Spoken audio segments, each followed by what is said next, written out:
வாழ்க வையகம், வாழ்க வையகம், வாழ்க வளமுடன்.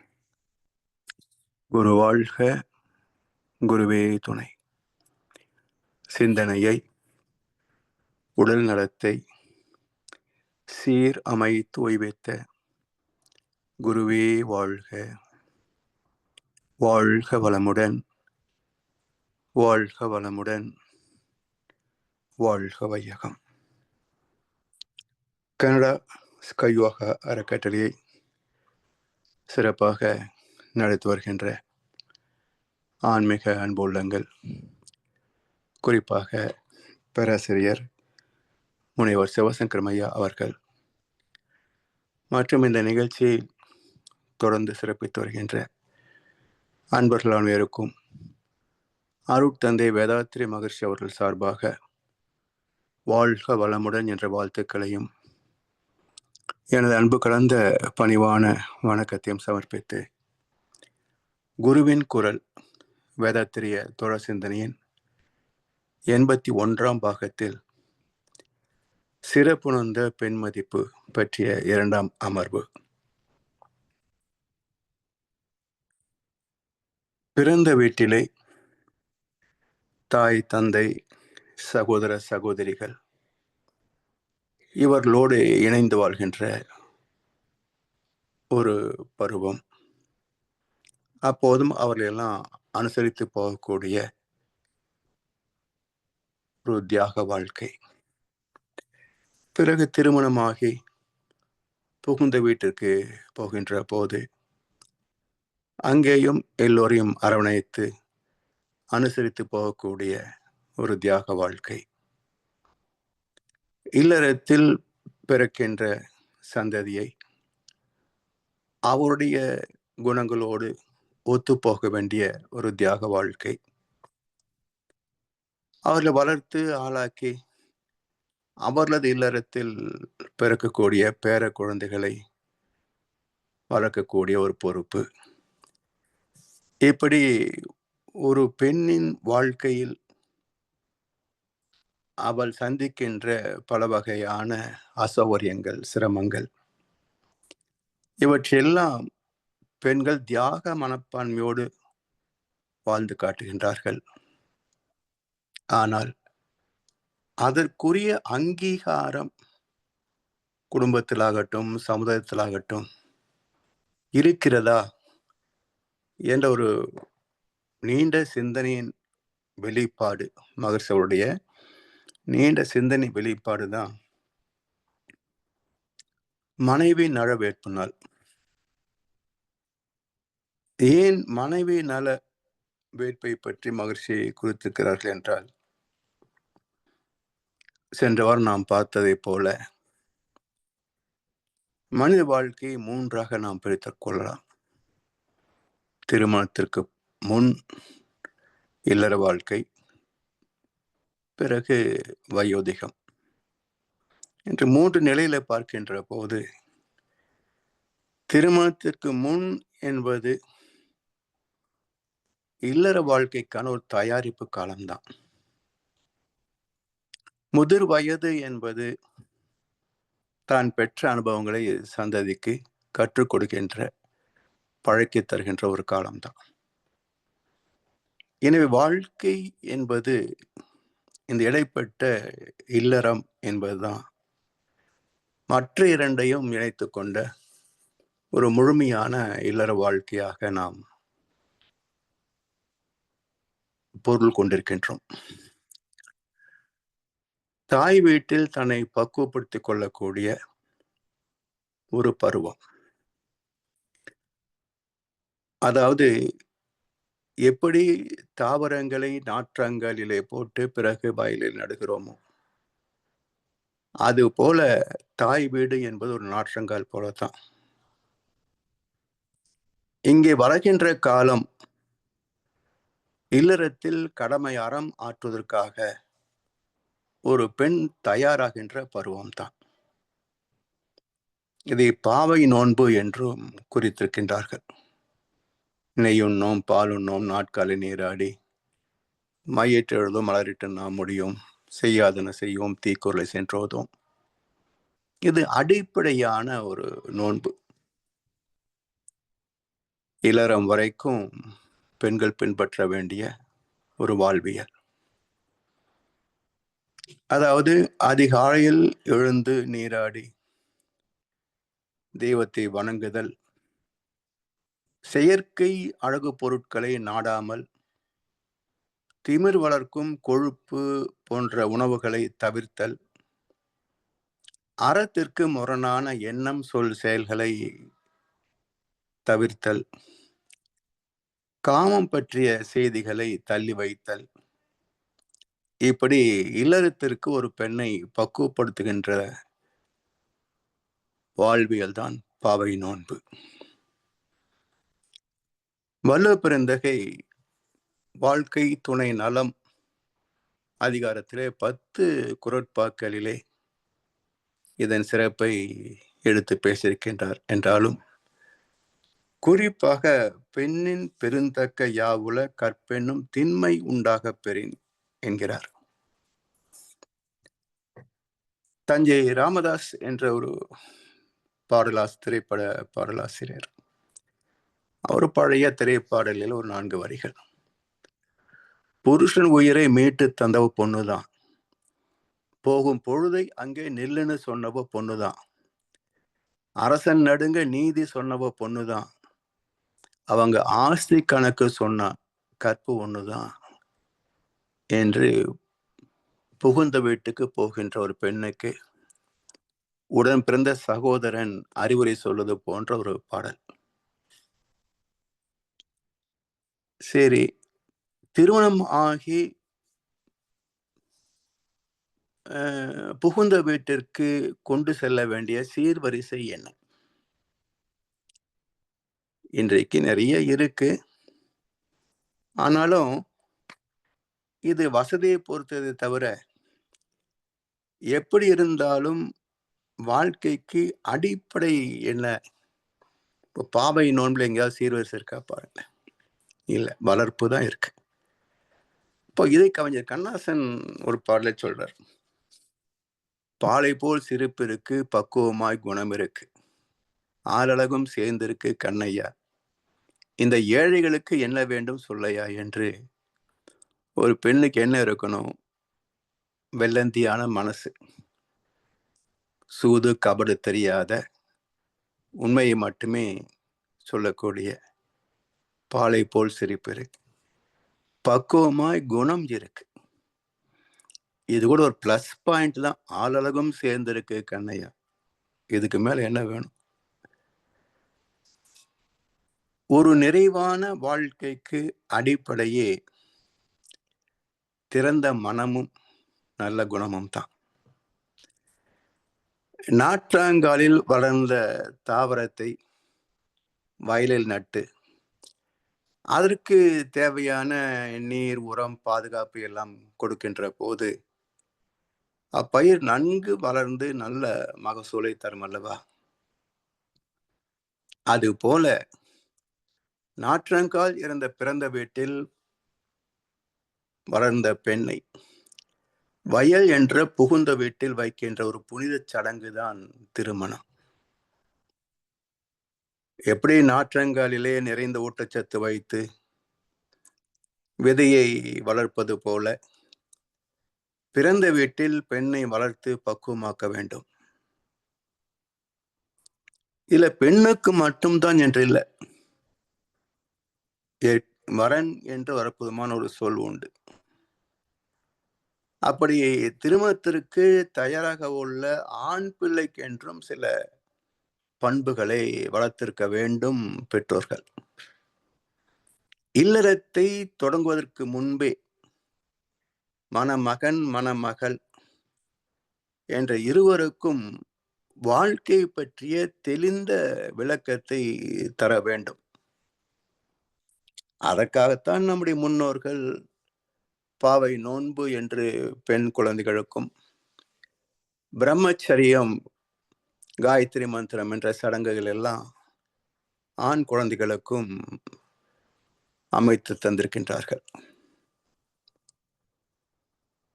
வள்ளுவர் எழுதிய திருக்குறளிலே 250 பாக்கள் கொண்ட இன்பத்துப்பால் இல்ல தலைவன் தலைவியின் இல்லற சுகத்தை எழுதி அதற்கு தயாராகும் வழியை வாழ்க்கை துணை நலம் அதிகாரத்திலே தந்திருக்கின்றார். பெண்ணின் சிறப்பை 6ஆம் அதிகாரத்திலே தந்தவர். அதற்கு முன்பாகவே 2ஆம் அதிகாரத்திலேயே ஒரு ஆண் மகன் பெற வேண்டிய பக்குவத்தை குறிப்பிட்டிருக்கின்றார். பொதுவாக 2ஆம் அதிகாரம் வான் சிறப்பு, 3ஆம் அதிகாரம் நீற்றார், 4ஆம் அதிகாரம் நீற்றார் பெருமை. அதுல உரன் என்னும் தோட்டியான் ஓரைந்தும் காப்பான் வரன் என்னும் வைப்பிற்கோர் வித்து என்று சொல்வார். உரன் என்னும் தோட்டியான் ஓர் ஐந்தும் காப்பான் வரன் என்னும் வைப்பிற்கோர் வித்து. மிக அற்புதமான ஒரு குறட்பா. அதாவது திருமணத்திற்கு என்று நம்ம என்ன சொல்கின்றோம், பெண்ணுக்கு நல்ல வரன் பார்க்கணும் சொல்றோம் இல்லையா? இந்த வரன் என்ற சொல்லை இன்று வரைக்கும் பொதுவாக தமிழ் மக்கள் பயன்படுத்தினாலும் யாரிடத்திலேயாவது வரன் என்ற சொல்லுக்கு என்ன அர்த்தம் என்று கேட்டால் என்ன சொல்லுவாங்க? கல்யாணத்துக்கு இருக்கிற பையன்தான். அப்போ பிறந்த எல்லா ஆண் பிள்ளைகளுக்கும் 20 வயசுல இல்லறத்திற்கான தகுதி வந்துவிடும். அப்ப அதைத்தான் வள்ளுவர் வரன் என்று சொல்றாரா என்று ஒரு கேள்வி எழுப்பி பார்க்கின்ற போதுதான் இதற்கு முன்பு உரன் என்ற வார்த்தையை குறிப்பிடுகிறார். உரன் என்னும் தோட்டியான் ஓரைந்தும் காப்பான் வரன் என்னும் வைப்பிற்கோர் வித்து. இப்ப உரன் வரன் இரண்டுமே ஆண் பிள்ளைகளை குறிக்கின்ற சொல்தான். பிறகு ஏன் ஒன்று உரன் இன்னொன்று வரன்? இப்படி சொல் ஆராய்ச்சியிலே தான் பல இயற்கை உண்மைகள், வாழ்க்கை நெறிமுறைகள் நமக்கு விளங்கும்.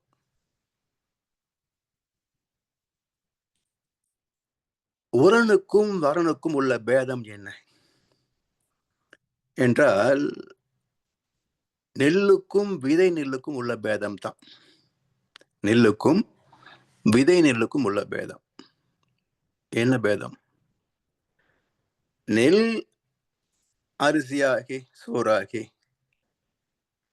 நமக்கு உயிர் சக்தியை தந்து மலமாக கழிந்து போகும்.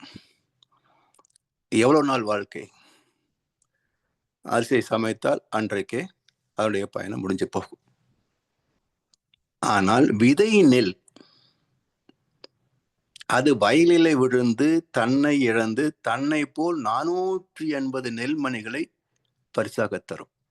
ஒரு விதை நெல் தன்னை போல் 480 நெல்மணிகளை பரிசாக தரும். அப்போ அந்த பக்குவத்தை நெல்லில இல்ல, விதை நெல்லில தான் உண்டு. அப்ப பக்குவப்படுத்தப்பட்ட நெல் விதை நெல்லாக தகுதி பெறுவது போல உரன் என்ற ஆண் பிள்ளை வரன் என்ற தகுதி பெற்றிருக்க வேண்டும். அது என்ன தகுதி? அடுத்த கேள்வி வரும். உரன் என்னும் தோட்டியான் ஓரைந்தும் காப்பான். தோட்டினா சுத்தப்படுத்துறவன். அப்ப எதை சுத்தப்படுத்துவது என்றால் ஓர் ஐந்தும் காப்பான். ஒன்று,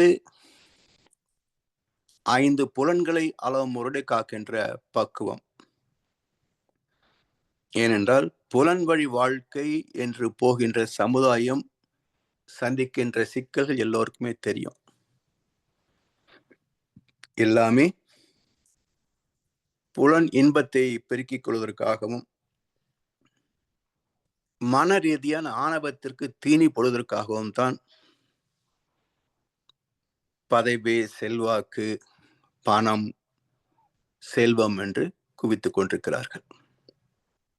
இதுல இயற்கையின்படி அமைந்து விட்டால் சிக்கல் இல்லை. ஆசைப்பட்டதை அடைந்தே தீர வேண்டும் என்ற குறுக்கு வழியிலே போகின்ற போது பாவங்கள் பரிசாக கிடைக்கும், விளைவாக கிடைக்கும். அதனால் இந்த புலன் இன்பங்களையே முறைப்படுத்திவிட்டால் அதை சார்ந்த பேராசைகள் இருக்காது. பிறகு இன்னொரு 5 இருக்கு. தான், குடும்பம், சுற்றம், ஊர், உலகு என்ற ஐவகை கடமைகளை ஆற்றுகின்ற வாழ்வியல் தெரிந்திருக்கணும். அப்போ ஊர் 5ம் காப்பான். 5 புலன் இன்பங்களை காப்பதோடு ஐவகை கடமைகளையும் நிறைவாக ஆற்றக்கூடிய அறிவும் பக்குவமும் பண்பட்ட நிலையும் பெற்றவன் வரன். இந்த இலக்கணத்தின்படி இன்றைக்கு வரனை தேடினால் யார் கிடைப்பாங்க? ஒருத்தரும் கிடைக்க மாட்டாங்க. ஏன்னா பக்குவப்பட்ட ஆண்மகன் எங்க போய் தேடுவது? பக்குவம்னா என்னன்னு சொல்லி தரலையே. தாய் தந்தையோ, பள்ளி கல்லூரியோ, சமுதாயமோ, கோவில் நிர்வாகமோ, அரசாங்கமோ யாரும் சொல்லி தரலையே. எப்படி தெரியும்?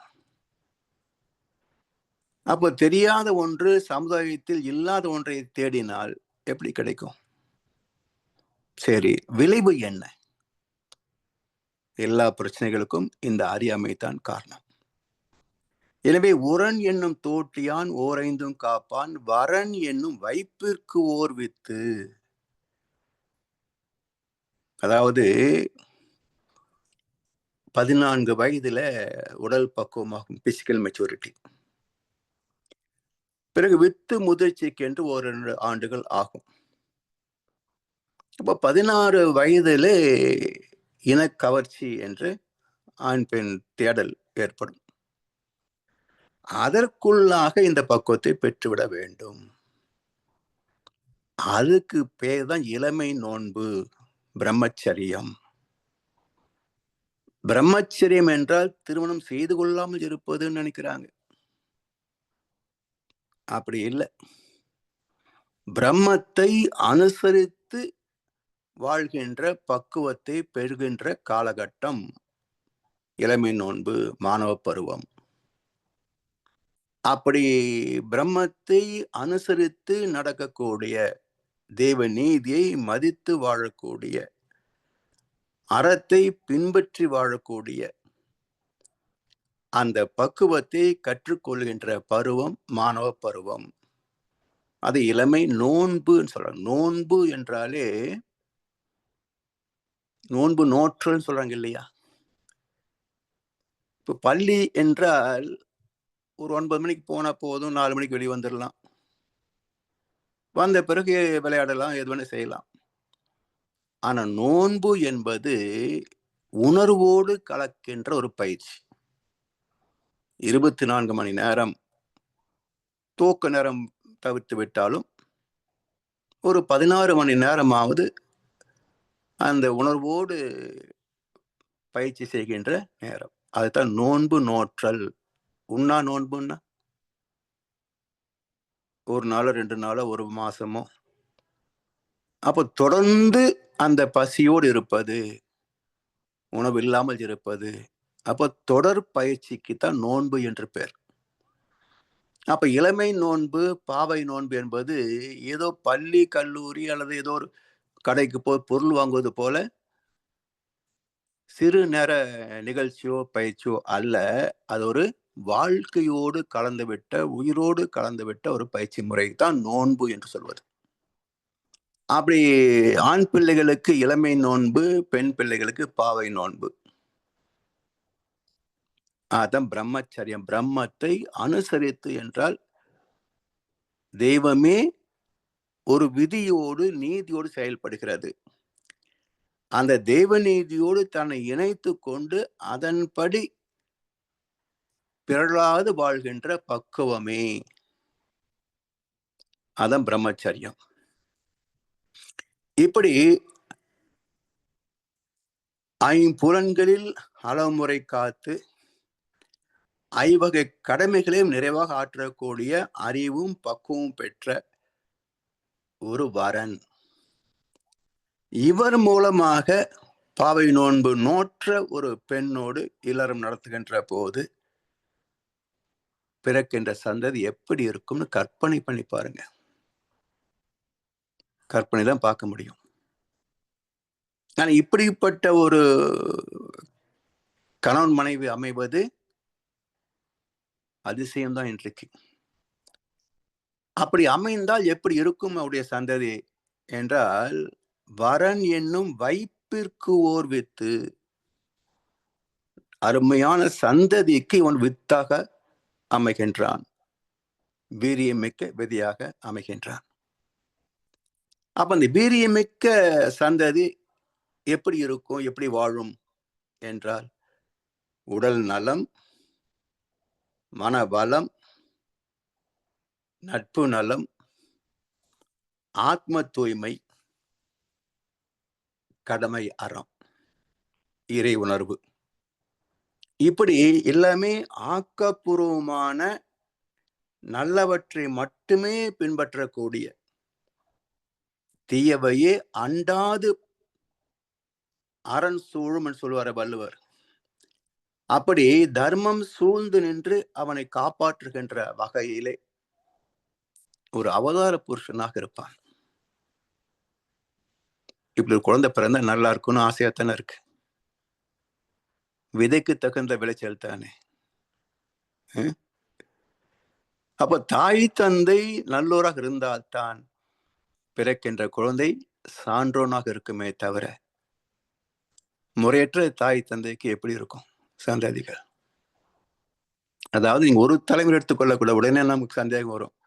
எத்தனையோ பேரு அம்மா அப்பா நல்லா இருக்கிறாங்க, குழந்தைங்க தாறுமாறா இருக்குது, இல்ல தாறுமாறான தந்தைக்கு அருமையான குழந்தைகள் பிறக்குதுன்னு உடனே நம்ம ஒரு பதிலை தேடுவோம். ஆனா சந்ததி என்பது தாய் தந்தை அவனுடைய மகன் மகள் என்று மட்டுமல்ல, இந்த தாய் தந்தைக்கு உள்ள இருக்குத வினைப்பதிவு, அந்த வினைப்பதிவு இவர்களுக்கு முன்பு 6 தலைமுறைகளின் வினைப்பதிவுகளும் சேர்ந்து சுமந்து கொண்டிருக்கிறாங்க. அப்போ தாய் தந்தை வழியாக ஒரு சந்ததி உருவாகிறது என்று சொன்னால், அவர்களுக்குள் இருக்கின்ற கர்ம வினை பதிவுகள், பாவ புண்ணிய பதிவுகள், 7 தலைமுறையின் பாவ புண்ணிய பதிவுகள் கலந்துதான் ஒரு குழந்தையாக பிறக்கும். அதனால் சந்ததி என்றால் தாய் தந்தை மட்டும் கணக்கில் எடுத்துக் கொள்ளக்கூடாது. இவருக்கு முன்னாடி 6 தலைமுறைகள். அதனால்தான் எழுபிறப்பும் தீயவை தீண்டா பழிப்பிறங்கா பண்புடை மக்கட்பெறின், எழுமையும் ஏமாப்பு உடைத்துன்றான்னு சொல்றாரு இல்லையா? அப்ப 7 பிறவிகளிலேயும் ஒரு சிறந்த வாழ்க்கையை பெற வேண்டும் என்று சொன்னால், ஒவ்வொரு தலைமுறையும் அறம் சார்ந்த வாழ்க்கை மட்டுமே வாழ வேண்டுமே தவிர ஆசைகள் சார்ந்த வாழ்க்கை வாழக்கூடாது. ஆசையே துன்பத்துக்கெல்லாம் காரணம் என்று தீர்ப்பு தந்தார் இல்லையா புத்தர் பெருமான்? அப்படி ஆண் பிள்ளை பக்குவமாகணும். பெண் பிள்ளைகளுக்கு குறிப்பாக கற்பு என்று பேசுவார்கள். கற்பு என்றால் என்ன புரிஞ்சு வச்சிருக்கிறோம்? ஆண் பெண் சேர்க்கையை மட்டுமே புரிஞ்சு வச்சிருக்கிறோம். ஆனால் உண்மையான பொருள் அதுவல்ல. கற்பு என்பது மன உறுதியை காட்டும், வில் பவர், வைராகியம். அந்த மன உறுதியிலே இந்த இல்லற உறவும் ஒரு அங்கம். அப்ப அந்த கற்பில என்ன இருக்கணும் என்றால், இப்படித்தான் வாழ வேண்டும் என்ற ஒரு நெறிமுறை, அறம் சார்ந்து இதை மட்டும்தான் நாம் செய்யணும், இதற்கு முரணாக வாழக்கூடாது என்ற மன உறுதி. திருமணத்துக்கு பிறகுதான் இந்த உறவு, மன உறுதி. அதிலேயும் ஒருவனுக்கு ஒருத்தி என்பதுதான் பண்பாடு, மன உறுதி. இப்படி மன உறுதியை குறிப்பதுதான் கற்பு என்ற சொல். கற்பு அகம் என்று சொல்வார்கள். கற்பகம். அந்த மன உறுதியிலே வாழ்கின்ற போதுதான் சிந்தை உள் மணி, சிந்தாமணி இறைவனை அடையக்கூடிய பேரு கிட்டும். இப்படி காமதேனு, கற்பகம், சிந்தாமணி என்பதெல்லாம் மனதின் பக்குவ நிலைகளை குறிப்பதே தவிர வெறும் ஆண் பெண் சேர்க்கை மட்டும் குறிப்பதல்ல கற்பு என்ற சொல். இப்படி பக்குவமாகின்ற ஒரு ஆண்மகன் பெண் பிள்ளை.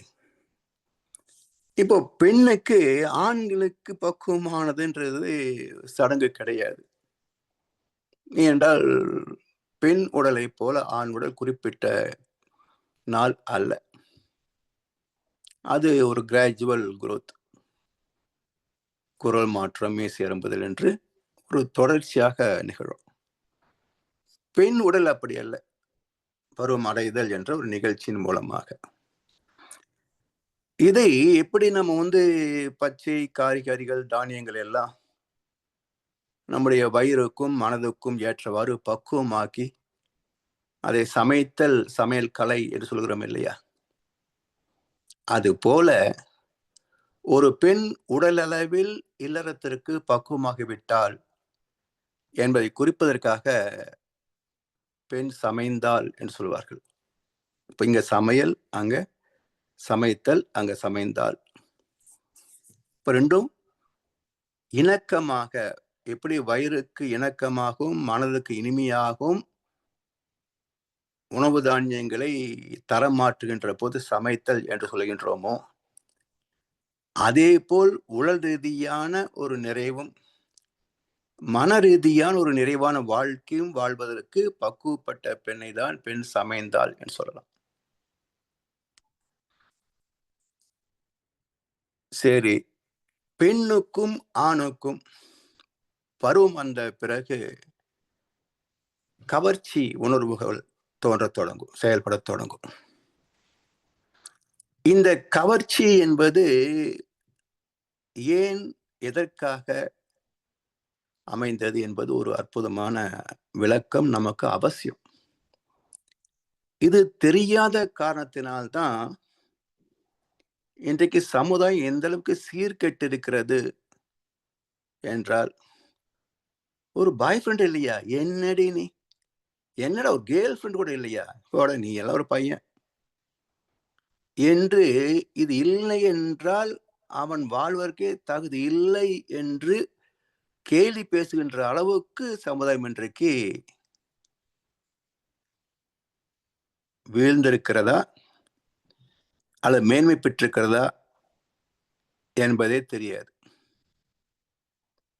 எல்லாம் அப்படித்தாங்க இப்போ என்று ஏற்றுக்கொள்கின்ற அளவுக்கு மக்கள் வந்துட்டாங்களே தவிர, இதுல என்ன நன்மை தீமை என்பதை பற்றி சிந்திப்பதற்கு தாய் தந்தையும் தயாராக இல்லை, சமுதாயம் தயாராக இல்லை.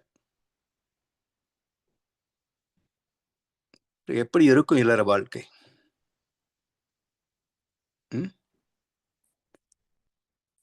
எனவே இது எல்லாம் குழந்தைகளுக்கு சொல்லித்தரணும். அதுக்கு பேர் தான் பாலியல் கல்வி. எப்ப குழந்தை பிறக்கும், எப்ப குழந்தை பிறக்காது, இதெல்லாம் சொல்லி தருவது இல்ல. இதைத்தான் செக்ஸுவல் எஜுகேஷன் சொல்லி கொடுத்துதான் இன்னைக்கு டேட்டிங் பரவலா கிடக்குது இந்தியாவில், தமிழ்நாட்டில். சோ இதுவா செக்ஸுவல் எஜுகேஷன்?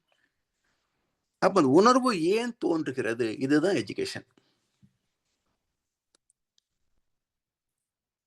எல்லா ஜீவராசிகளுக்கும், தாவரம் உட்பட எல்லா ஜீவராசிகளுக்கும் தனது சந்ததியை தொடர்ந்து உருவாக்குதல்,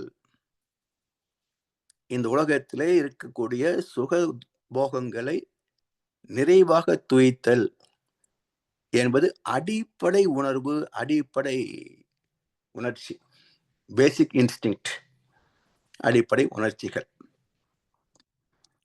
அதற்கு உடல் பக்குவப்பட்ட பிறகு தன்னை போல் இன்னொரு உடலை உற்பத்தி செய்வதற்கான தூண்டுதலே பால் கவர்ச்சி. அப்படி தூண்டுகின்ற போது அதற்கானதொரு வாழ்க்கை துணை அமைக்கணும். ஒரு காலகட்டத்துல ராமனுக்கு என்ன வயசுல கல்யாணம் ஆச்சுங்க? 16 வயசுல. சீதைக்கு 14 வயசு இருக்கும். சீதைக்கு வயசு சொல்லல. ஆனால் பால்ய விவாகம் அல்ல. 82ல 1982ல நான் உத்தரப்பிரதேசத்துல ஆடிட்டிங் ஜாப்ல இருந்தேன். ஸ்டேட் பேங்க் ஆடிட்டிங்ல கொஞ்ச நாள் சர்வீஸ் பண்ணிட்டு இருந்தேன். அப்போ ஒரு கிராமத்துல ஸ்டேட் பேங்க் பிரான்ச் இருக்கு, ஆடிட்டிங். அப்போ இன்ஸ்பெக்ஷன் போயிட்டு இருக்கிற போது பல்லக்குல ஒரு மாணவன், ஒரு 10 வயசு கூட இருக்காதுங்க, 7-8 வயசு இருக்கும். ஒரு 4 பேர் பல்லக்கில் சுமந்துட்டு போனாங்க. நான் அந்த பிரான்ச் ஸ்டாஃப் கிட்ட கேட்டேன், என்ன குழந்தை சின்ன பையனை பல்லக்கில் தூக்கிட்டு போறாங்களே அப்படின்னு. துல்கன் அப்படின்னாங்க. துல்கனா? மணமகன். இந்த பையனா? ஆமா, எங்க கிராமத்துல எல்லாம் சின்ன வயசுல கல்யாணம் பண்ணி வச்சிருவோம். பொண்ணு வயசு? பொண்ணுக்கு விட வயசு கம்மியா இருக்கும். அப்போ 5 வயசு 6 வயசா? இது எந்த காலம்ங்க? நூற்றாண்டு கிடையாது. 1982ல நான் கண்ணால் கண்ட காட்சி அது. பால்ய விவாகம்.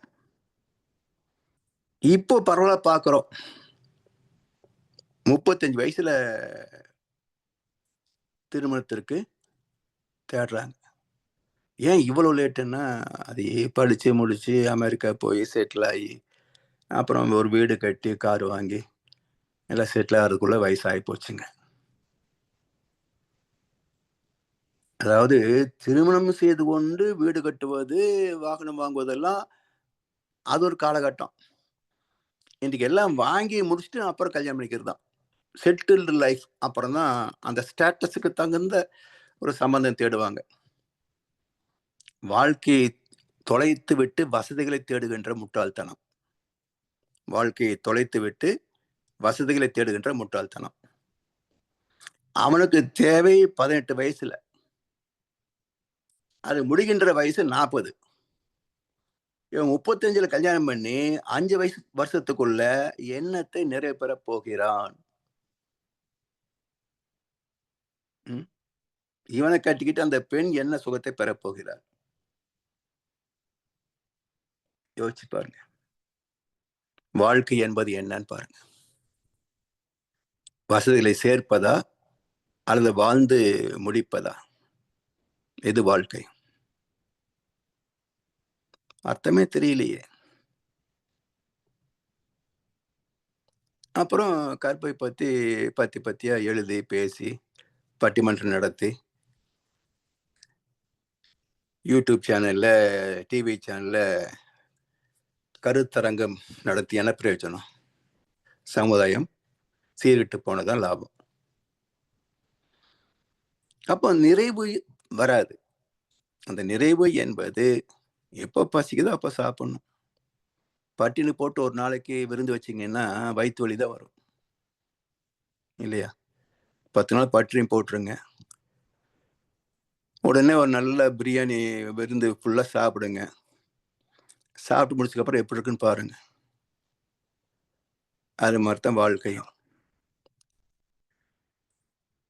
எனவே இது எல்லாம் ஒரு வாழ்க்கை பற்றிய புரிந்து கொள்ளாமை. வாழ்க்கை வசதிகளை தேடுகின்ற ஓட்டத்திலே வாழ்க்கையை தொலைத்து விட்டோம். வாழ்க்கையை தொலைத்து விட்டோம். விசாலமான வீடு, 3000 ஸ்கொயர் ஃபீட், 4000 ஸ்கொயர் ஃபீட், விசாலமான வீடு. ஆனா சுருங்கி போன மனங்கள், சுருங்கி போன மனசுகள். எவ்வளவு சுருங்கி போச்சு? கணவன் மனைவி என்ற 2 பேருக்குள்ள கூட சகித்து கொண்டு வாழ முடியாமல் டைவர்ஸ் போகக்கூடிய அளவுக்கு சுருங்கி போன மனங்கள். ஏதோ அங்கோ நீங்கோ நினைக்காதீங்க. நிறைய கேசஸ் இப்படித்தான் இருக்கு.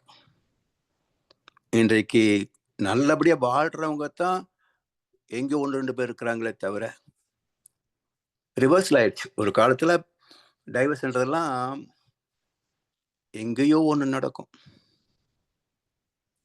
இன்றைக்கு 10க்கு 6 கேஸ் டைவர்ஸ்ல தான் முடியுது. குடும்ப நீதிமன்றங்கள் எல்லாம் இப்பதான் சொல்றாங்க ஸ்டேட்டஸ். யாரும் ஒத்து போறது இல்லைங்கன்றாங்க. எனவே பெண்ணுக்கும் ஆணுக்கும் இந்த கல்வி, வாழ்க்கையை பற்றிய கல்வி 14, 15, 16 வயதுக்குள்ள கொடுத்து விட வேண்டும். ஏன் இந்த உணர்வுகள் தோன்றுகின்றன? அதை எப்படி சேனலைஸ் முறைப்படுத்துவது? ஏன் முறைப்படுத்த வேண்டும்?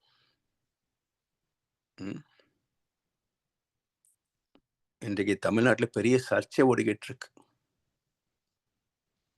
இது ஏன் ஆரம்பத்திலே இதை எதிர்க்கவில்லை என்பது ஒரு கேள்விக்குரிய இருக்கு. அது யாரும் பொருட்படுத்தல, அவ்வளவுதான். அப்படி ஒரு கலாச்சாரத்தை சீழிப்பதை ஒரு சமுதாய புரட்சியாக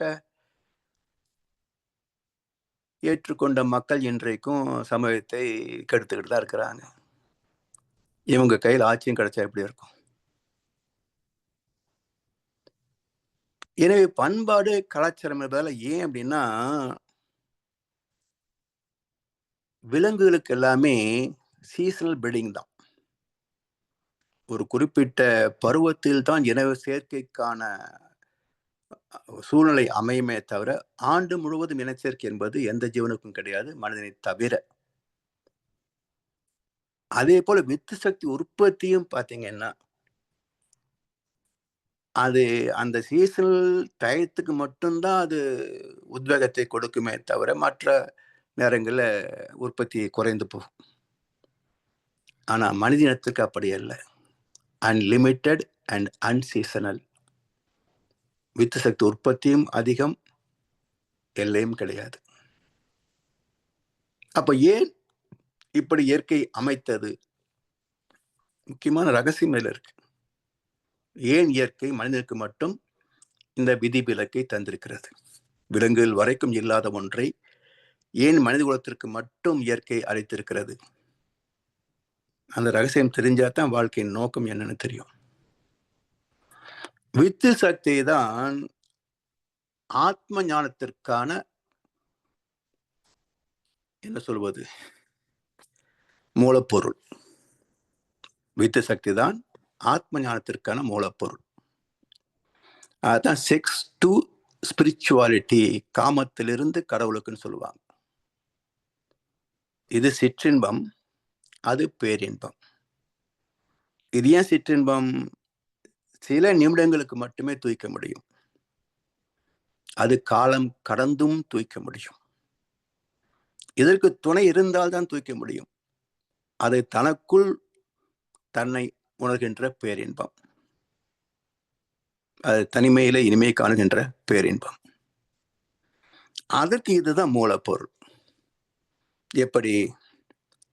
இப்போ ஒரு ஃபிளைட் டேக் ஆஃப் ஆகுது, ஒரு போயிங் 747 வச்சுங்களேன். 4 என்ஜின் இருக்கும், உள்ள 4 என்ஜின் இருக்கும். 4ம் வேலை செய்யும். அப்பதான் அவ்வளவு எடையை தூக்கி கொண்டு மேலே ஏற முடியும். ஒரு 30,000 அடி உயரத்திற்கு போன பிறகு ஒரு இன்ஜின் தான் வேலை செய்யும். ஆனா வேகம் எவ்வளவுங்க? 1000 கிலோமீட்டர். அப்ப டேக் ஆஃப் ஆகும்போது 4 என்ஜின்களுக்கும் எவ்வளவு எரிபொருள் இழுத்திருக்கும் பாருங்க. மேல போன பிறகு ஒரு என்ஜின் தான், ஆனா வேகமும் 1000 கிலோமீட்டர் மணிக்கு. அதே மாதிரிதான் துரியாதீதம் துரியாதீதம் என்றோம். எத்தனை பேர் துரியாதீதத்தை உணர்ந்திருக்கிறோம்? அப்போ இங்கிருந்து ஜீவாந்த சக்தி டேக் ஆஃப் ஆகணும்னு சொன்னா எவ்வளவு சக்தி தேவைப்படும்? அங்க போயிட்டா தேவையில்லை, சக்தி நமக்கு கிடைக்கும். அப்போ வித்து சக்தி ஏன் இயற்கை அதிகமாக தந்தது என்றால், இறைவனை உணரக்கூடிய தகுதி படைத்த ஒரே ஜீவன் மனிதன் மட்டுமே. அதற்கு வித்து சக்தி தான் ஆதாரம். அதனால் அது அளவுக்கு அதிகமாக சுரப்பதற்கான வசதியை தந்திருக்கிறது. அப்போ இல்லறத்தில் சந்ததியை உருவாக்கிய பிறகும் ஞானம் பெறக்கூடிய வகையில வித்து சக்தியின் உற்பத்தி அதிகம். அதனால் இங்கே சந்ததி உற்பத்திக்கு இந்த மாதம் என்று கணக்கு கிடையாது. நாம ஆடி மாசம்னு ஒண்ணு வச்சிருக்கிறோம். அது கூட இன்றைக்கு தேவையில்லை. ஏன்? அந்த காலத்துல ஆடி மாசத்துல கருவுற்றால் சித்திரை மாசம் பிரசவமாகும். சித்திரை மாசம் வெயில் கொளுத்தும். அந்த வெயில பிரசவமாச்சுன்னா தாய்க்கும் சேய்க்கும் மிகவும் சிரமம் என்பதனால ஆடி மாசம் தள்ளி இருக்கணும், பிறந்த வீட்டுக்கு போயிடணும் அப்படின்னு சடங்கு வச்சாங்க. இன்னைக்கு லேபர் வார்டு போற ஏசி தானே. ஆஸ்பத்திரியே கம்ப்ளீட் ஏசி பண்ணி வச்சிருக்கிறாங்க. இருக்கிற வீடும் ஏசி தான். ஆனா இப்போ ஆடி மாசங்க அப்படின்னு, அதாவது எந்த ஒண்ணுக்கும் ஏன் எதுக்கு எப்படின்னு விவரம் தெரிஞ்சா தானே ஒன்றை பின்பற்றவோ அல்லது மாற்றி அமைக்கவோ முடியும். நம்ம எதையும் யோசிக்கிறதே கிடையாது. சம்பாதிக்கிறதை தவிர, அடுத்தவன் ஏமாத்துறது தவிர நம்ம மூளை பயன்படுத்துவதே கிடையாது. அப்புறம் எப்படி தேவையற்றதை விளக்க முடியும், தேவையுள்ளதை கற்றுக்கொள்ள முடியும்? ஸோ இப்படி போயிட்டு இருக்கு. எனவே வித்து சக்தியின் உற்பத்தி என்பது சந்ததிக்கு மட்டும் அல்ல, தேக சுகத்திற்கு மட்டும் அல்ல, ஆத்ம தரிசனத்திற்கும் அதுவேதான் மூலப்பொருள். அப்போ அதை சிக்கனமாக பயன்படுத்தணும் இல்லையா? அளவு முறையோடு பயன்படுத்தணும் இல்லையா? அதனால்தான் ஐம்புலன் சுகங்களில் அளவு முறையோடு பயன்கொள்ளக்கூடிய விளக்கமும் பயிற்சியும் பக்குவமும் பெற்றவனே வரன். பக்குவம் பெற்றவளே, பாவை நோன்பு நோற்றவளே நல்ல கணவனை பெறுகிறாள். தத்துவம் கதையை நல்லா தான் புரிஞ்சு வச்சிருக்கிறோம். ஆனா பெற்றோமா மட்டும் தான் யோசிச்சு பார்க்கறது இல்லை. மார்கழி மாசம் போனவங்களுக்கு எல்லாம் நல்ல புருஷனா கிடைச்சிருக்குது அப்படின்னு கேட்டு பாருங்களேன். திருமணமான பெண்களில் எத்தனை பேர் என் புருஷன் ரொம்ப சூப்பர்னு சொல்ல போறாங்க? ஆரம்பத்தில் சொல்லுவாங்க, என் பொண்டாட்டி மாதிரி இருக்குமா, என் புருஷமா இருக்குமாம்பாங்க. 60 வயசு 70 வயசுல கேட்டு பாருங்க.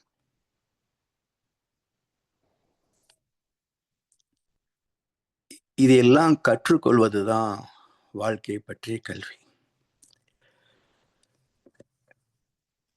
அப்போ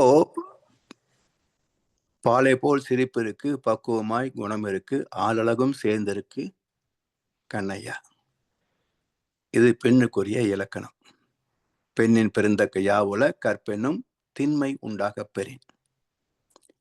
ஆணுக்குரிய இலக்கணம் விளைவை கணித்து கொண்டு செயல்களை முறைப்படுத்தி ஒழுக்கம் கடமை இயற்கை என்ற அறவாழ்வில் நாட்டம் கொண்ட வரனை விட ஒரு பெண் பெற வேண்டிய சிறப்புமிக்க செல்வம் வேறில்லை. இதுதான் அற்புதமான குடும்பம், அற்புதமான இல்லறம்.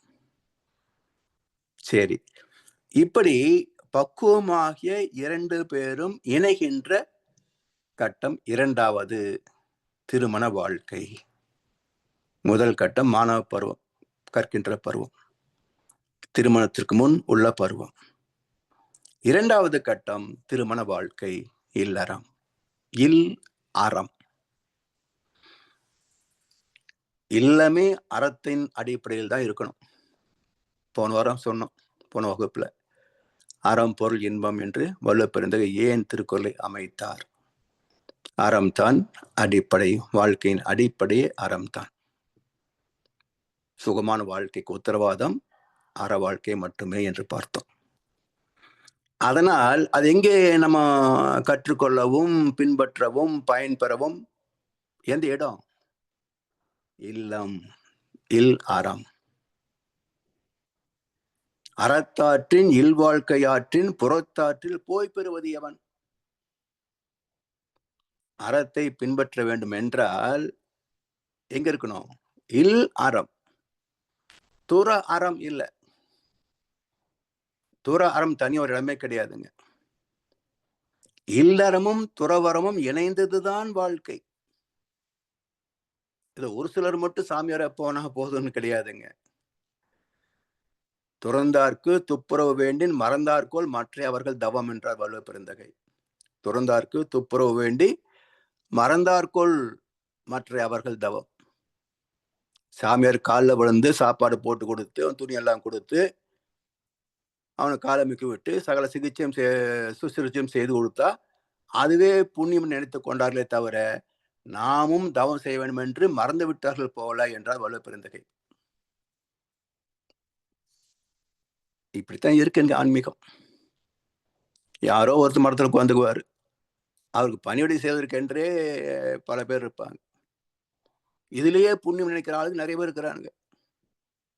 பணிவிடை செய்வதே பெரும் பாக்கியம் நினைக்கின்ற அறிவாளிகள் நிறைய இருக்கிறாங்க.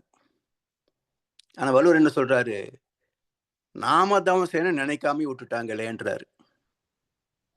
அப்ப மனிதனாக பிறந்த ஒவ்வொருவரும் தவம் ஏற்ற வேண்டும், ஞானம் பெற வேண்டும். வேண்டிய அங்கு எய்தலால் செய் தவம் என்று முயலப்படும்.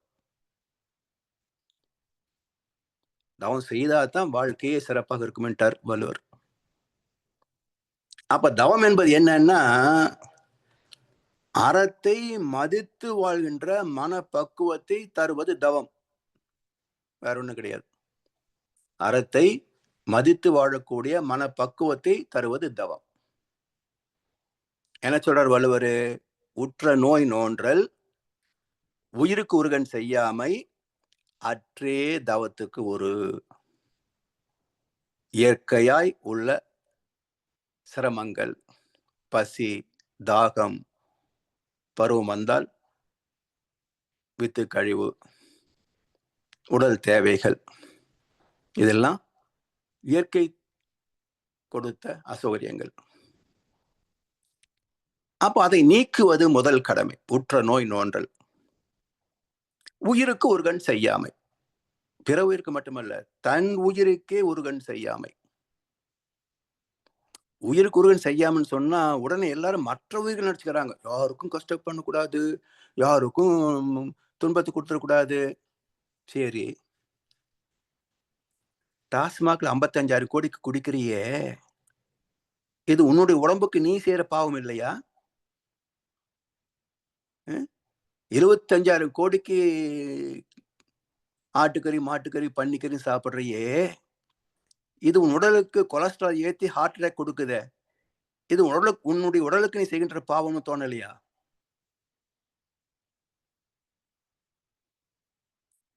உயிருக்கு உருகன் என்றால் முதல்ல தன் உயிர், தனக்கோ பிறருக்கோ, தற்காலத்திலேயோ பிற்காலத்திலேயோ, உடலுக்கோ மனதுக்கோ நன்மையே தரக்கூடிய எண்ணம், சொல், செயல், ஒழுக்கம், வாய்மை, அறம், தர்மம், புண்ணியம். எனவே தவம் செய்தால்தான் உற்ற நோய் நோர்க்கவும் உயிர் குறுகன் செய்யாமையும் பண்பாடாகுமே தவிர, தவம் செய்யவில்லை என்றால் இது புத்தகத்துல மட்டும்தான் இருக்கும், வாழ்க்கையில் கலக்காது. அதனால் தவம் யாரோ செஞ்ச போதாதுங்க, ஒவ்வொருவரும் செய்யணும். அப்படி தவம் செய்வதற்கு ஒரு துணையாவது வித்து சக்தி, அதை முறைப்படுத்துவதற்காக இல்லறம். அப்ப இல்லறம் என்பது ஏன் ஒருவனுக்கு ஒருத்தின்னு வச்சாங்க? தசரதனுக்கு 60,000 மனைவிகளாமா. ஆனால் அவனுக்கு பிறந்த ராமன் ஏகபத்தினி விரதன், ஒரே ஒரு மனைவி. இப்படியே கேட்டுட்டே இருக்கிறோம். ஆனா யாராவது யோசிச்சு பார்த்தோமா? வருஷத்துக்கு 365 நாளுங்க. 60,000 மனைவி தசரதனுக்கு என்றால், ஒரு நாள் சந்தித்த மனைவியை மீண்டும் எப்ப சந்திப்பான்? என்னங்க 60,000 மனைவின்னா வயசே முடிஞ்சு போயிடும்.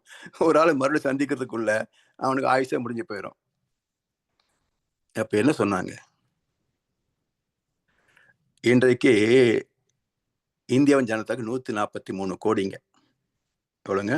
143 கோடி. உலகத்தின் நம்பர் 1 கண்ட்ரி ஜனத்தொகையில. 30 கோடி முகமுடையாள் என்றார் பாரதியார். 30 கோடி முகமுடையாள் இந்திய தாய். எப்போ? 1947க்கு முன்னாடி வச்சுங்களேன். அவர் இருக்கும்போது தானே, ஒரு 30 வச்சுக்கங்க. 1947 சுதந்திரம் வாங்கினோம், 1930 வச்சுக்கங்களேன், இல்லை 25 வச்சுக்கங்க, சௌரியமா இருக்கும். அப்போ 1925ல 30 கோடி, 2025ல 143 கோடி என்றால் இந்த 143ல 30 கழிச்சிருங்க, 113 கோடி. ஒரு நூற்றாண்டில் 113 கோடி அதிகமா இருக்குது. சரியா? ராமாயண காலம் என்பது ஒரு 3000-4000 வருஷம்ன்றாங்க. இன்னும் சில பேர் அதுக்கு மேல இனிட்டுவாங்க. குறைஞ்சபட்சம் ஒரு 3000-3500 வருஷம் வச்சுங்களேன். இப்போ 100 வருஷத்துக்குள்ள 30 கோடி 113 கோடி அதிகப்படுத்திருக்கு என்றால் 1930ல இருந்து ஒரு 3000 வருஷம் கீழே போனீங்கன்னா எத்தனை பேர் இருந்திருப்பாங்க? உலகத்தின் ஜனத்தொகையே தோராயமா அவ்வளவுதான் இருந்திருப்பாங்க, 60,000 பேர். அப்ப என்ன சொல்ல வர்றாரு வான்மீகி என்றால், ஒருவனுக்கு ஒருத்தி என்ற பண்பாடு தோன்றாத காலம். விலங்குகள் போல எந்த ஆணும் எந்த பெண்ணும் என்று வாழ்ந்த காலம். இப்படி வாழ்ந்தால் உடல் ரீதியான, மன ரீதியான, சமுதாய ரீதியான சிக்கல் வரும், பாலியல் நோய்கள் வரும். அதனால் என்ன செய்யணும்? அதை ஒருவனுக்கு ஒருத்தி என்று முறைப்படுத்த வேண்டும், குடும்பம் என்ற அமைப்பு. அப்ப வால்மீகி மகரிஷி தான் குடும்பம் என்ற அமைப்பு தோன்ற வேண்டும் என்ற எண்ணத்தை தந்தவர்.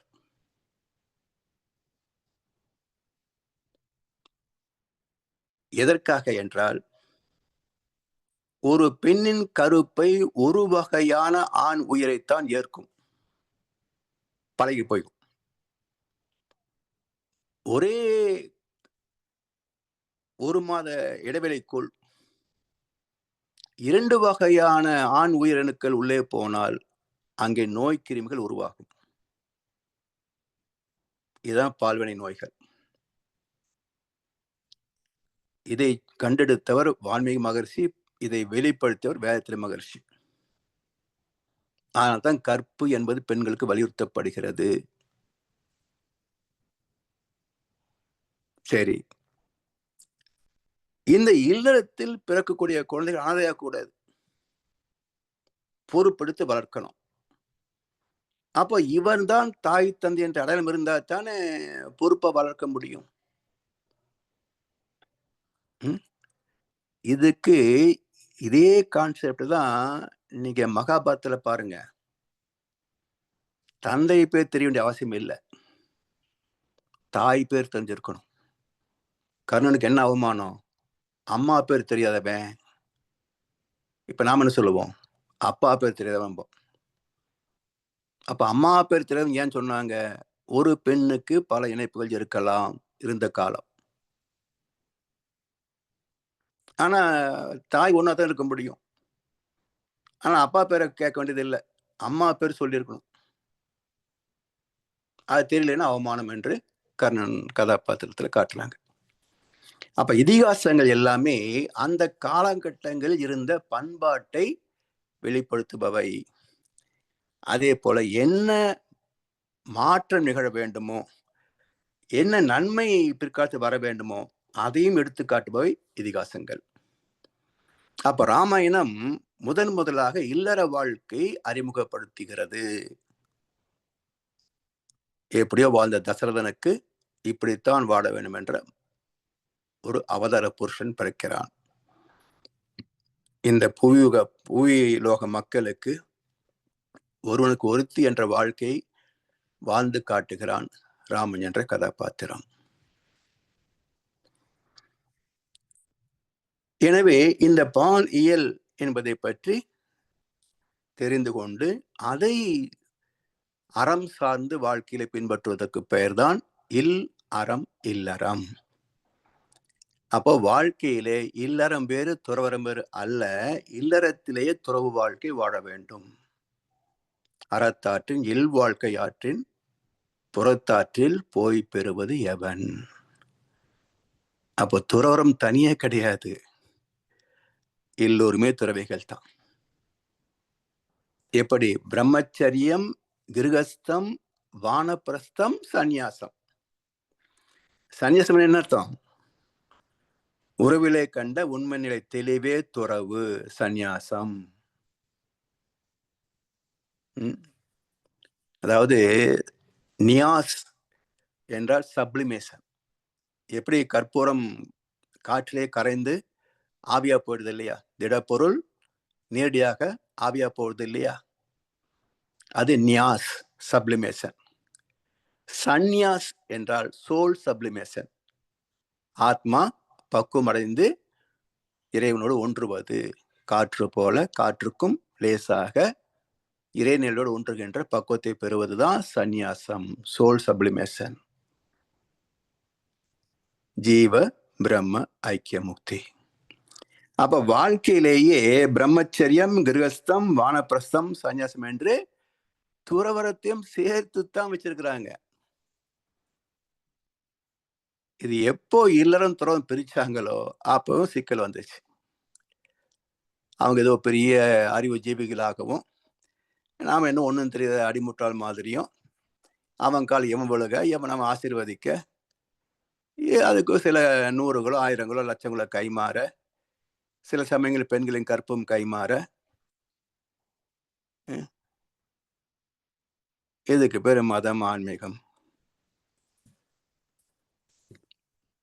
எனவே இதெல்லாம் புரிந்து கொண்டு வாழ்க்கையை முறைப்படுத்தி கொள்ள வேண்டும் என்ற ஒரு அறிமுகத்தோடு திருமண வாழ்க்கை இல்லறத்தை பற்றிய சிந்தனை இன்றைக்கு நிறைவு செய்கின்றோம்.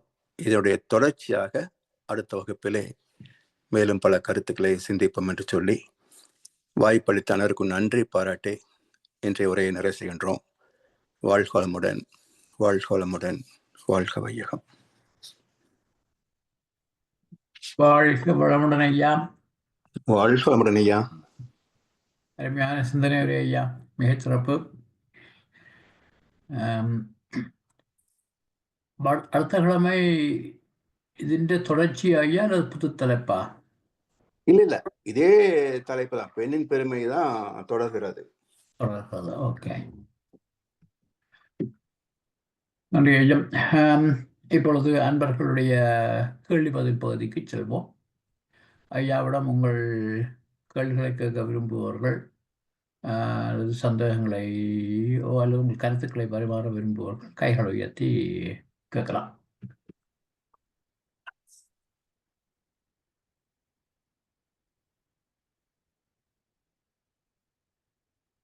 ஐயா, நானே ஆரம்பித்து வைக்கிறேன் ஐயா. சொல்லுங்க ஐயா. இந்த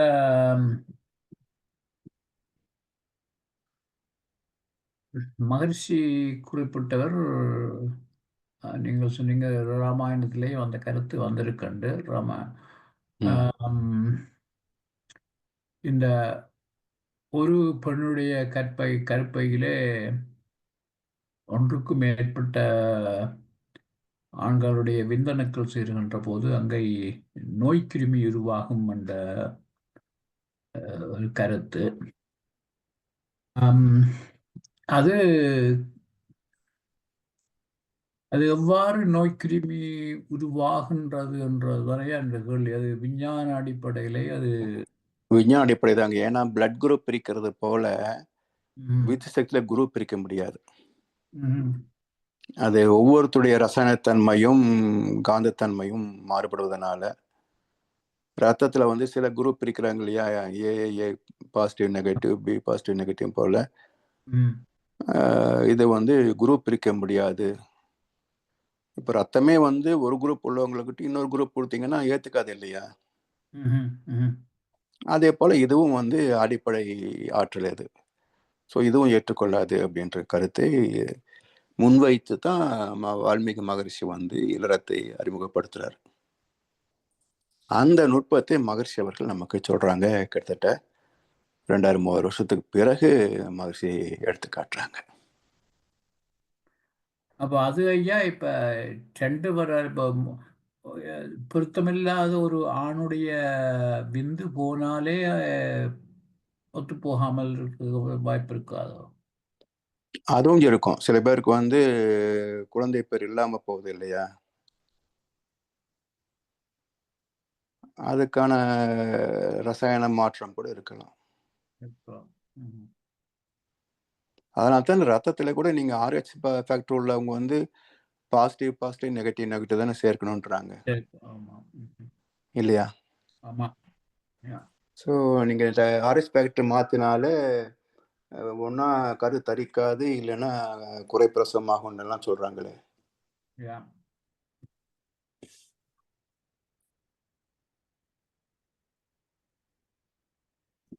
அந்த இதத்தான் ஐயா ஒரு புது கிருமி ஒன்று உருவாகுறதுக்கு அந்த நீங்கள் முந்தி குறிப்பிட்டீங்களே ஒரு குறிப்பிட்ட வெப்பம் இதுகள் இருக்கின்ற போது ம். அது புதுதாக ஒரு அங்கே உருவாகின்ற கிருமி அப்படின்னா புது வகையான கிருமியாக இருக்குமா? இல்லது ஏற்கனவே இருந்த கிருமிகள் இந்த சந்தர்ப்பத்தில வளர்றது. அது தெரியலைங்க. கிருமிகள் உருவாகுதுன்னு தான் சாமி சொன்னாங்களே தவிர, ம். ஏற்கனவே உள்ளதுன்ற கருத்து மகரிஷி சொல்லல. ம்ஹ்ம். ம். ஏன்னா ஏற்கனவே உள்ளதுன்னா, அது ஏதோ ஒரு வகையில மருந்து குடுத்து சரிப்படுத்திடலாமே! சிறப்பு எடுத்துலாம். ம்ஹ்ம். இல்லையா? ம். அப்போ அது வந்து புதிதாக உருவாகுதுன்ற மாரி தான் எடுத்துக்கொள்ள முடியும். எடுத்துக்கொள்ள முடியும். ஓகே ஐயா. ஓகே. அடுத்தது தனா ஐயா.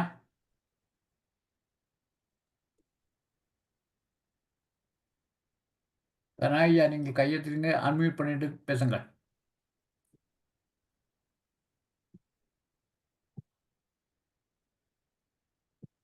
இருக்கு அன்மியூட் பண்ற சிக்கல் இருக்கு போல இருக்கு.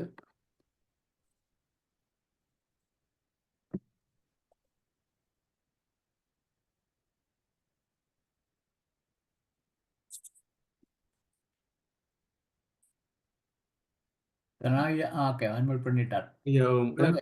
அன்மியூட் பண்றது கொஞ்சம் கஷ்டமா இருக்கு ஐயா. அதான் என்னோட வாழ்க்கை ஐயா, வாழ்க வளமுடன் ஐயா! இந்த சிவாஜியா கேட்ட கேள்வியை அடிப்படையா வச்சு கேட்கிறேன்னு சொல்லி சொன்னால், ம். இந்த கல்யாண பொருத்தம் பார்ப்பாங்க. பார்க்கைக்கு இந்த மாங்கல்ய பொருத்தம், யோனி பொருத்தம் அப்படி இப்படிலாம் பார்ப்பாங்க. ஆ அது இதனுடைய நோக்கம் தான். அது அது அதுதான் நான் அது பார்க்கிறது. அதேதான். யோனி ரைட், பொருத்தம். ரைட் ஐயா. Right, okay. அப்பயா அப்ப கல்யாண பொருத்தம் பார்க்கணும்னு சொல்றீங்களோ? என்னங்க? அப்படி அதுதான் பார்க்கணும்னு சொல்லும் பொழுது, ஆ. அப்ப கல்யாண பொருத்தம் பார்த்து தான் செய்ய வேணும்னு சொல்றீங்களோ? கல்யாணம் செய்யறதுக்கு. இல்ல. அது அது சரியா வருமான்றது ஒரு கேள்வி இருக்கு. ரைட் ஐயா, ரைட். ஏன்னா, ஜாதகம் என்பதே கரு உருகின்ற காலம். பிரசவ காலம் அல்ல. அப்ப பிரசவ காலத்தை வச்சு தான் பொதுவா சாதகம் கணிக்கிறாங்க. அப்ப அந்த பிரசவ நேரம் என்பது டாக்டருக்கு தானே தெரியும். உடனே வந்து செய்தி சொல்லுவாங்களா? இல்ல டெலிவரி வந்து கம்ப்ளீட் பண்றதுல இருப்பாங்களா? அதனால தான் உங்களுக்கு வந்து ஜாதகம் பொய் கிடையாது. கணிப்பிலே தவறுகள் வரும்.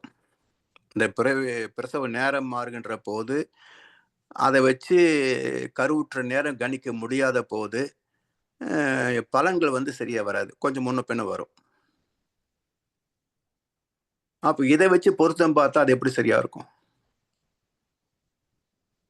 இல்லைங்களா? ரைட். அப்ப நீங்க சொல்றதின்படியே சாத்திரம் சரி. ஆனால் அந்த அந்த அந்த கருத்து அந்த டைமிங்கள் உள்ள வித்தியாசத்தால வந்து ஆமா, ரைட், ஆமா. ரைட். ஓகே, ஓகே,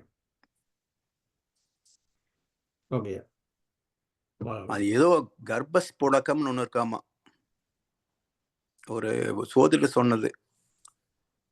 அது வந்து பிரசவ நேரத்த வச்சு எந்த நேரம் கர்ப்பமாயிருக்கும்னு கணிப்பாங்களாம். அது தெரிஞ்சு ஜாதகம் கணித்தால் பர்ஃபெக்டா இருக்கும் அப்படின்ற கருத்தை ஒரு ஜோதிடர் சொன்னார். சரி. right. ஸோ இந்த நுட்பம் தெரிந்த ஜோதிடர்கள் மிக குறைவாகத்தான் இருப்பாங்க. அது எனக்கு கெட்டது காரணம் ஐயா, நான் இத்தனை பார்த்துருக்கேன். அந்த நல்ல பொருத்தம் எல்லாம் பார்த்து செய்ததெல்லாம் கடைசியில் ஃபெயில் பண்ணியிருக்கு. எல்லாரும் பொருத்தம் பார்த்து தான் பண்றாங்க. 10க்கு 7, 10க்கு 10 தான் பண்றாங்க அப்படிதான். ஆமா. இல்லையா? 5க்கு 6 இருந்தா யார் பண்ண போறாங்க? எல்லாம் ரிஜெக்ட் பண்ணிடுவாங்க. அப்புறம் வாழ்ந்து முடிக்கும் போது தான் தெரியுது பொருத்தம் இருக்கா இல்லையான்றது. இப்போ சாத்திரமே அதை இப்போ எப்படியும் பொருத்தி தருவாங்க கொண்டு போனால். அதாவதுங்க அது பொருந்தாது. சாமி என்ன சொல்லுவாங்கன்னா, இல்லறம் என்பதே டாலரன்ஸ்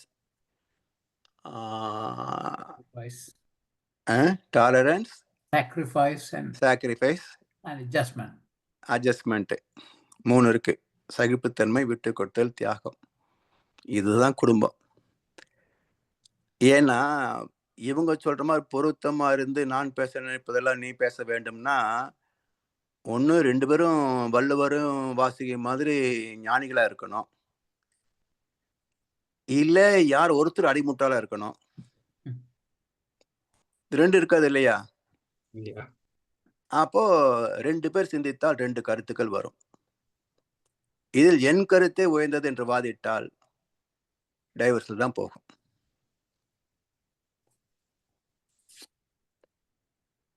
இல்லைங்களா ஐயா? இதுதானே யதார்த்தம். இன்றைக்கு நடக்கிறது இப்படித்தானே.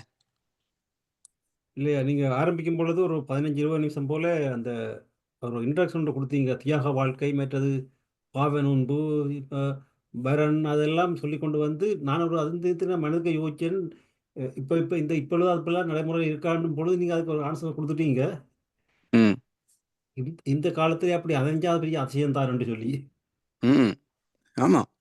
இப்ப ஐயா தியரி இஸ் ஃபைன் ஐயா, பட் அந்த ப்ராக்டிக்கலா பார்க்க ஐயா கணக்கணக்கில் பார்த்தோம்னா, ஏன்னா தியரியை ஃபாலோ பண்ணல. ஆமா ஐயா, அதான் என்னோட இது.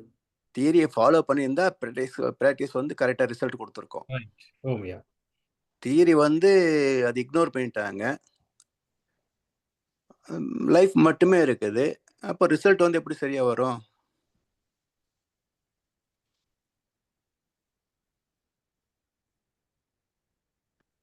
சரியா. அடுத்து ஜனாரையா கேட்குறீங்க. ஐயா வாழ்க வளமுடன். சிறப்பான சிந்தனை உரை. ஐயா ஒரு இந்த சிவாயா சொன்னோடு தான் ஒரு கருத்து உண்டு. சில வழி ஐயா இந்த திருமணம் டிஏக்ல வந்து சாதகம் பார்க்காட்டி பிளட் குரூப் மேட்ச் பண்ணுதோன்னு சொல்லி பிளட் டெஸ்ட் பார்க்க செய்து பார்க்க சொல்லுவாங்க ஐயா. அது நல்லது, கேள்விப்பட்டிருக்கேன். அது நல்லது. ஏன்னா பிளட் குரூப் டெஸ்ட் பண்ணும்போது ஒன்லி ப்ரோஜினுக்கு ஹெல்ப் பண்ணுமே தவிர வேற ஒன்றும் லைஃப் ஹெல்ப் பண்ணாது. ஆமா ஆமா ஆமா. சந்ததியை வந்து கன்ஃபார்மா இருக்கும் அப்படின்றதான் அது சொல்லலாமே தவிர பிளட் குரூப் கரெக்டா இருந்து சைக்கலாஜிக்கலா ஒரு ஒரு என்ன சொல்றது, ஒரு தாழ் மனப்பான்மையோ அல்லது வேற ஏதாவது ராங்கான ஒரு கான்செப்ட் வச்சிருந்தாங்கன்னா, ஆமா ஐயா, அது உண்மைதான். இப்போ ஒரு கன்சீவ்ன்றதுக்கு ஒரு உயிரினம் இருந்தா போதும் இல்லையா? ஆமா. அப்புறம் இம்பார்ட்டன்ஸ் எப்படி இருக்கும்? உண்மைதான். அப்போ பெரும்பாலும் அது மனம் சார்ந்த வியாதியை தவிர உடல் சார்ந்த வியாதி அல்ல, இல்லைங்களா? இம்பார்ட்டன்ஸ்ன்றது மனம் சார்ந்த வியாதியாக தான் இருக்கணுமே தவிர உடல் சார்ந்த வியாதியாக இருக்க முடியாது. ஏன்னா கருவுறுவதற்கு ஒரு ஸ்பெர்ம் போதும். 5 மில்லியனா 5 கோடியா என்னவோ இருக்கு, 5 கோடி நினைக்கிறேன். 5 கோடியில கொஞ்சம் குறைஞ்ச போச்சு என்ன கன்சீவ் ஆகாதா?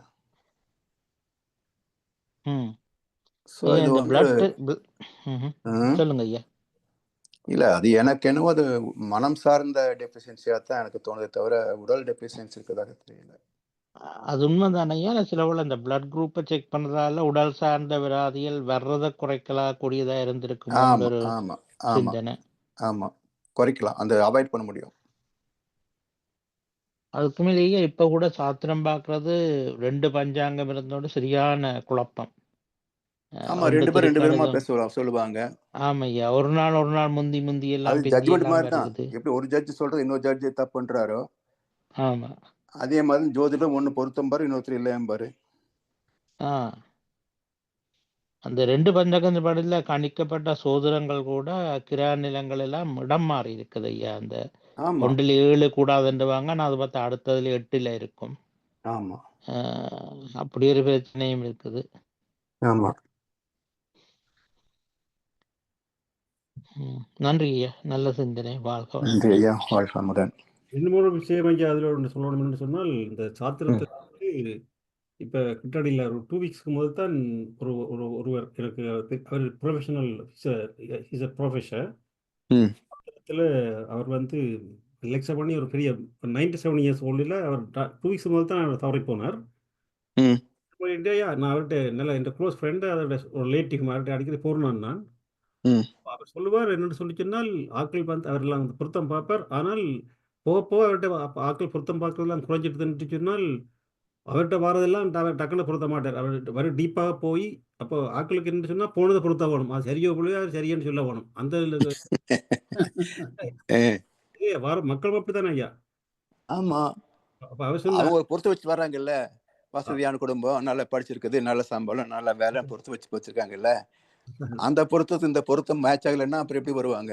ஐயா இந்த சாணங்களும் வந்து இந்த பொருத்தம் பார்க்க ஒரு ஃபார்மாலிட்டி சும்மாவே பார்த்ததே தவிர மற்றும்படி அவங்களுக்கு மனதுக்கு சொல்லுங்கய்யா. அந்த ஒரு ஃபார்மாலிட்டிக்கா பார்க்கறது மாதிரியே தவிர ம் மற்றும்படி ஆட்களுக்கு பொருத்தத்தை பற்றியும் கவலை இல்லை. பொருத்த பொருத்தி விட்டா அது சந்தோஷம். ஆமா இன்றைக்கு இருக்காங்க அங்க அவர்கிட்ட பொருத்தாதெல்லாம் கொண்டே பொருத்தி கிருத்தி எல்லாம் கல்யாணம் எல்லாம் செய்வதெல்லாம் கணக்கு இருக்கு. ஆனா அவர் சொல்லுவார் அந்த சில அவர்கிட்ட ஸ்டெட்டிக்ஸ் ஒன்று இருக்கு. அப்படி போனாக்கள் இவர் வந்து ஒன்று எடுத்து வச்சு அதுல கணவர் தான் கூடவா இருக்கு. எப்படிங்க? என்னடையா இவர்கிட்ட வந்து கடைசியில் இவர்கிட்ட மகள் வந்து திருமணம் செய்யறதுக்கு ஒரு 30 வயசு எடுத்தது. ஆனா அவர் வந்து அதுல ஏற்றுக்கொள்ள பொருத்த விட அது வரைக்கும். சரி. கடைசியில அவர்கிட்ட ஃபேமிலி அவர்கிட்ட வைஃப் எல்லாம் அவருக்கு தெரியாம வேற இடத்துல எல்லாம் கொண்டு காட்டி இருக்கிறோம். என்ன குடும்பத்துல எப்படி இப்படியோ இருக்குங்க. இவர் பொறுத்துறாரு இல்லைன்னு சொல்லி. அதான் ஆமா பெரிய விஷயம் ஐயா அதெல்லாம். இல்லை இப்ப வர வர ஐயா எல்லாம் எல்லாம் மெத்த மாதிரி இருக்கு. எல்லாம் தலைகளா போய் கொண்டிருக்கு ஐயா. அது கருத்துக்கள் மாற மாற வாழ்க்கை மாறி வருங்கய்யா. ஐயா அதான்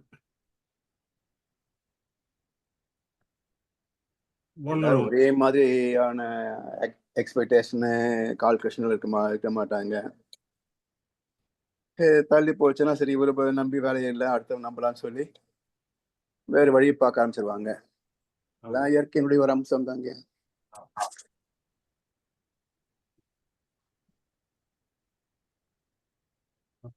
நன்றி ஐயா.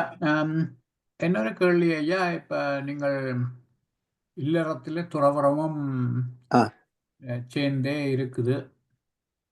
சொல்லுங்கய்யா. இல்லறத்தில துறவரத்தையும் இணைத்துத்தான் வாழ்க்கை அமைந்திருக்கிறது. ஆமா. அதுல இப்ப ஒரு கேள்வி ஐயா எனக்கு, இல்லறத்தில இருந்து ஆத்மீகத்தை தேடுகின்ற போது அதை விட துறந்து போய் தேடுவது இலகுவாக இருக்காதா? எப்படிங்க? முழு வாழ்க்கையை துறந்து போய் ஆன்மீக தேடுதல் துறந்து போயிடலாம். ஆனா உடல் தேவைகளை துறக்க முடியுமா? துறக்க முடியாது. அதுக்கு வழி இருந்தா சரி, அதுக்கு வழி இல்லையே. அதுக்கு வழி இல்லாமதான் பல பேர் மாட்டிக்கிறாங்க. வாழ்க வளமுடன். துறவிகள்னு யாருமே கல்யாணம் ஆகாதவர்கள் துறவிகள் அப்படின்லாம் கிடையவே கிடையாது இலக்கணம். ஆமா, துறந்தவர் தான் துறவியே தவிர. ஆமா ஆமா, கல்யாணம் ஆகாதவங்க இப்படி துறவியாக முடியும். சித்தர்கள் வாழ்க்கை துணையோட தான் இருந்திருக்காங்க. ஞானிகள் வாழ்க்கை துணையோட தான் இருந்திருக்காங்க. ஆமா, அதாவது உறவிலே கண்ட உண்மை நிலை தெளிவே துறவுன்னு மகரிஷி கொடுத்த இலக்கணம் மாதிரி. அதுதான் கரெக்ட். இல்லறத்துல அந்த துறவர பற்றற்ற நிலையோடு இல்லறத்தில் இருக்கலாம்.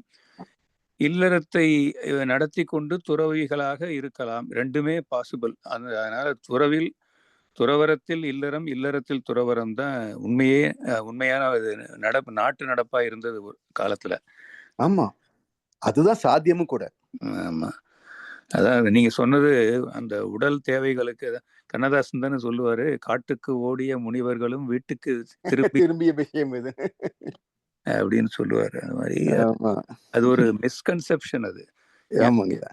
அதான் மழித்தலும் நீட்டலும் வேண்டா உலகம் பழித்ததை ஒழித்து விடு. சும்மா வேஷம் போட்டு, அதுக்கும் உதாரணம் எல்லாம் சொல்லியிருக்காரு மகரிஷி. ஆமா, ஊரை ஏமாத்துறதுக்கு தான் இதெல்லாம் பண்றது. வேஷம் போட்டு தாங்க இன்னைக்கு வரைக்கும் ஓட்டிக்கிட்டு இருக்காங்க. ஆமா ஆமா ஆமா. அதாவது போலித்தனம் தான் மக்கள் மத்தியில வரவேற்கப்படுதே தவிர உண்மைகள் வரவேற்கப்படுவது இல்லை. மகரிஷியே நம்ம அவருடைய குருநாதர், நம்ம அவர் பேர் பரஞ்சோதி மகானை பாக்குறதுக்காக போகும்போது அவர் ரொம்ப சிம்பிளா இருந்தாரு. சாதாரணமா ஒரு துறவு தோற்றம் எல்லாம் இல்லாம ஒரு சாதாரண மனுஷனா இருந்தாரு. அப்ப பார்த்து இவருக்கு மனசுக்குள்ள ஒரு குழப்பம் வந்துதான். வகுப்புல ஒரு நாள் சொல்லியிருக்கேன். அப்போ அந்த நேரத்துல ஒருத்தர், ஒரு துறவி, நல்ல ஜடா முடியோட சேர்ந்து வந்து அவர் காலில் விழுந்து வணங்கினாராம். சுவாமி, என்னுடைய தாங்க முடியல, எனக்கு ஒரு வழி சொல்லுங்கன்னு சொல்லி அப்புறம் அவருக்கு தீட்சை கொடுத்தாருன்னு மகரிஷி அதனால பார்த்த பிறகுதான் அவருக்குள்ள ஒரு நல்ல குரு கிட்ட தான் வந்திருக்கிறோம்னு ஒரு நம்பிக்கை வந்தது. இன்னும் அவருடைய வாழ்க்கை வரலாறு குறிப்பிட்டிருக்காரு, இல்ல ஏதோ ஒரு பேச்சுல சொல்லியிருக்காரு. ஐ திங்க் தாமோதரன் ஐயாவுடைய கட்டுரையில இருக்குன்னு நினைக்கிறேன். இருக்கலாம், அவருடைய கட்டுரை இருக்கலாம், அல்லது மகர்ஷியுடைய ஸ்பீச் ஏதாவது சொல்லியிருப்பார்.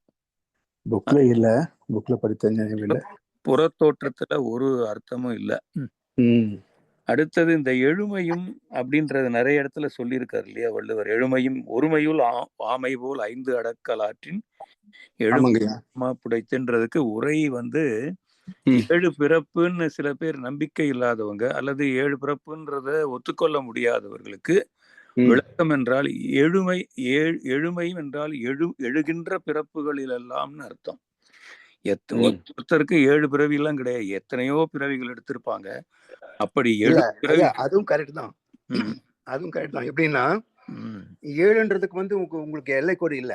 ஆமா ஆமா. அதாவது வினை பதிவுக்கு தான் 7 தவிர பிறவிகள் என்பது தொடர்ந்து போய்கிட்டே இருக்கு இல்லையா? ஆமா, அதனால எழும் பிறவிகளுக்கெல்லாம் ஆமா, அது கரெக்ட் தான். ஒரு பொருள் கொள்ளணும் அப்படின்னு சொல்லி ஆமா ஒரு உரை குறிப்பிட்டிருக்காங்க. ஆமா, அதனால இந்த எழுமைன்ற வார்த்தை வள்ளுவர் ஆமா 2க்கும் பொருந்தும். அதாவது ஒவ்வொரு வினை பதிவுக்கும் 7 தலைமுறை தாக்கம் இருக்கு. ஆமா, ஏன்னா நாங்க 7 போய்கிட்டே இருக்கும்.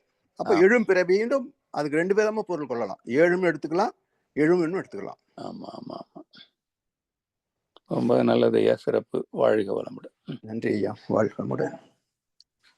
நாங்கள் இத்துடன் இந்த கேள்வி பதில் பகுதியை நிறைவு செய்வோம் ஐயா. நிறுத்திக்கலாம் ஐயா, வாழ்க வளமுடன். வாழ்க வளமுடன். இதுவரை நேரமும் குருவின் குரல் வகுப்பு 81 இந்த சிந்தனை வழியை, சிறப்பான சிந்தனை வழியை எமக்கு வழங்கிய முதுநிலை பேராசிரியர் பழனிசாமி ஐயாவுக்கு நாம் நன்றி தெரிவிப்பதோடு ஐயாவுக்கு ஒரு வாழ்த்து தெரிவிப்போம். பேராசிரியர் பழனிசாமி ஐயா அவரது உடல் நலம், மனவளம், பொருளாதார வளம், அவர்தம் அன்பு குடும்பம்,